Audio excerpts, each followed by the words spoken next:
Pernah kepikiran nggak, gimana kalau beberapa hal paling mendasar yang kita pelajari di sekolah soal sains, ternyata ya udah nggak relevan lagi?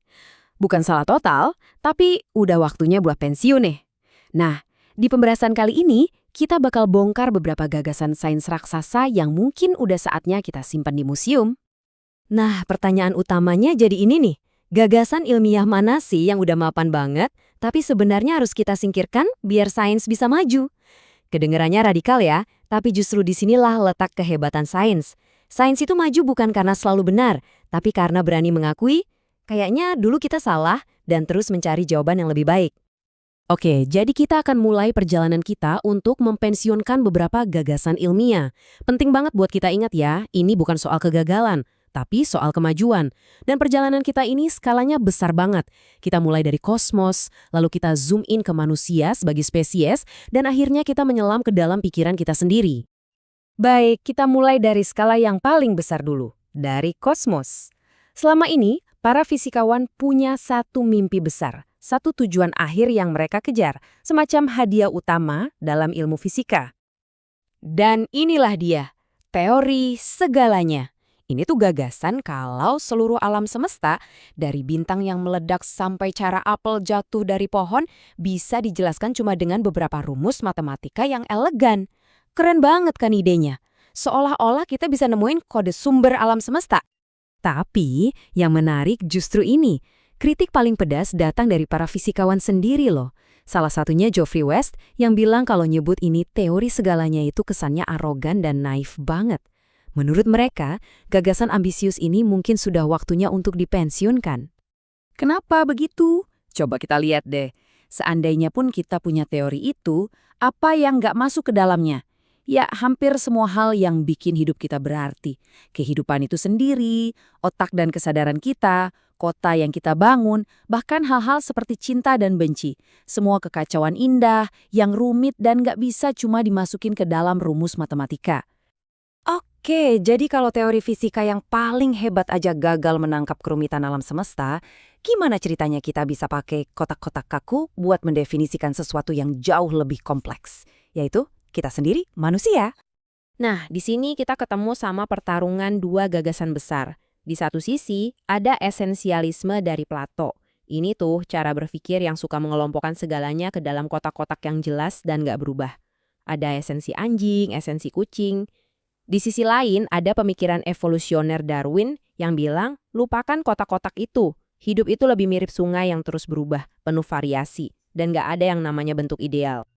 Dan ternyata, cara berpikir kotak-kotak ala esensialisme ini, menurut Richard Dawkins, udah jadi semacam tirani yang ngerem laju sains selama ribuan tahun.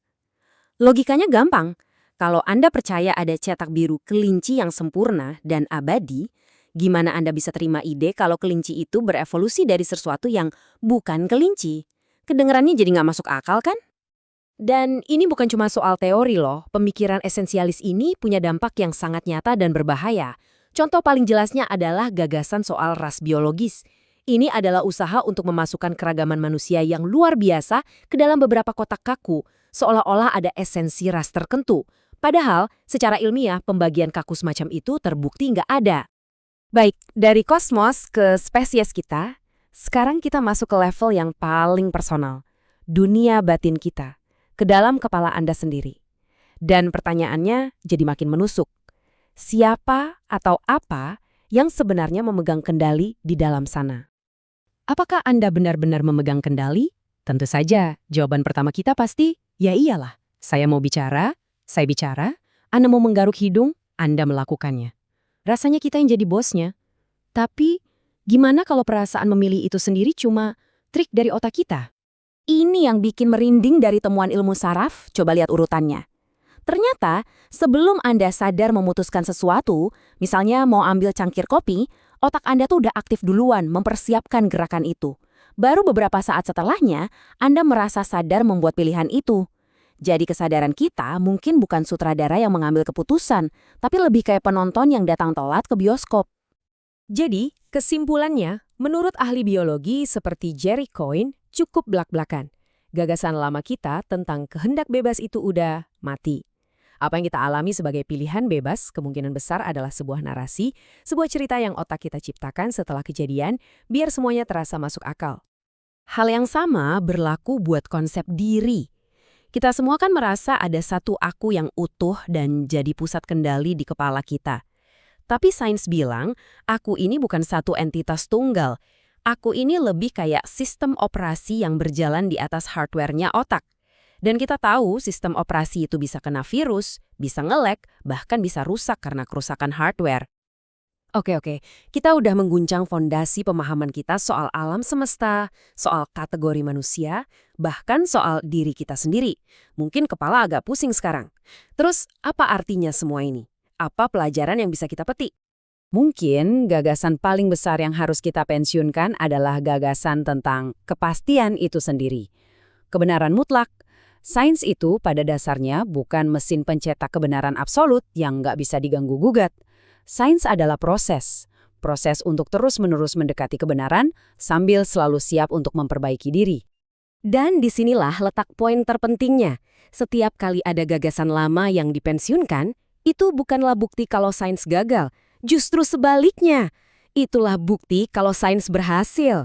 Kemampuannya untuk mengakui kesalahan dan memperbaiki diri, itulah yang jadi kekuatan supernya. Jadi, setelah semua ini, pertanyaannya kembali ke Anda.